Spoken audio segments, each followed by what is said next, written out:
ಅಭ್ಯರ್ಥಿ ಗೆದ್ದಿದ್ದಾರೆ, ಜೀರೋಜವರು ಗೆದ್ದಿದ್ದಾರೆ, ಅದರಿಂದನೇ ಗೊತ್ತಾಗ್ತದೆ. ಇಂಥ ಕಾಂಗ್ರೆಸ್ರು ಇಷ್ಟು ನಾಲಾಯಕ್ಕಿದ್ದಾರೆ ಅಂತ ಹೇಳಿದ್ರೆ, ಅವತ್ತು 3 ವರ್ಷದ ಕೆಳಗೆ ಇನ್ನೇನು ಕಾಂಗ್ರೆಸ್ ಪಕ್ಷ ಅಧಿಕಾರಕ್ಕೆ ಬಂದಿದೆ ಅಂತೇಳಿ ಗೊತ್ತಾದ ನಂತರದಲ್ಲಿ ಈ ರೀತಿ ಅಕ್ರಮಗಳನ್ನು ಮಾಡ್ತಿದ್ದಾರೆ.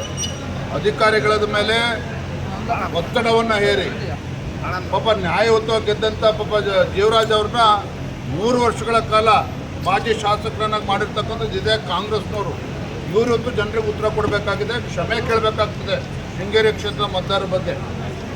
ಇವತ್ತು ಓಟ್ ಚೋರಿ ಅಂತ ಹೇಳ್ಕೊಂಡು ಜಗತ್ತಿನ ಮುಂದೆ ಇವರು ಬಂಡವಾಳ ಬಯಲಾಗಿದೆ, ದೇಶದ ಜನರ ಮುಂದೆ ಬಂಡವಾಳ ಆಗಿದೆ. ಓಟ್ ಚೋರಿ ಅಂತ ಹೇಳ್ಕೊಂಡು ಅಕ್ರಮ ಮಾಡ್ತಕ್ಕಂಥ ಅಪಕೀರ್ತಿ ಇವತ್ತು ಕೀರ್ತಿ ಕಾಂಗ್ರೆಸ್ ಪಕ್ಷಕ್ಕೆ ಕೊಡಬೇಕಾಗ್ತದೆ. ಶೃಂಗೇರಿ ಜೊತೆಗೆ ಜಯನಗರ ಬಗ್ಗೆ ಮಾತಾಡಲಿ ಡಿ ಕೆ ಶಿವಕುಮಾರ್ ಅವರು.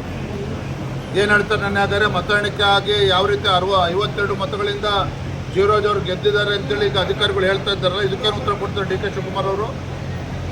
ಈ ರೀತಿ ಒಂದು ಪ್ರಜಾಪ್ರಭುತ್ವದ ಬಗ್ಗೆ ಗೌರವ ಆಗಿದ್ದರೆ ಈ ರೀತಿ ಮಾತನಾಡ್ತಿರಲಿಲ್ಲ. ಬಾಬಾ ಸಾಹೇಬ್ ಅಂಬೇಡ್ಕರ್ ಅವ್ರ ಬಗ್ಗೆ ಮಾತಾಡಿದ್ರೆ ಭಾಷಣ ಬಿಗಿತಾರೆ. ಬಾಬಾ ಸಾಹೇಬ್ ಕೊಟ್ಟಂಥ ಸಂವಿಧಾನದ ಬಗ್ಗೆ ಗೌರವ ಇದ್ದಿದ್ರೆ ಕಾಂಗ್ರೆಸ್ ಈ ರೀತಿ ನಡ್ಕೊಳ್ಳೋದಕ್ಕೆ ಸಾಧ್ಯ ಇರಲಿಲ್ಲ.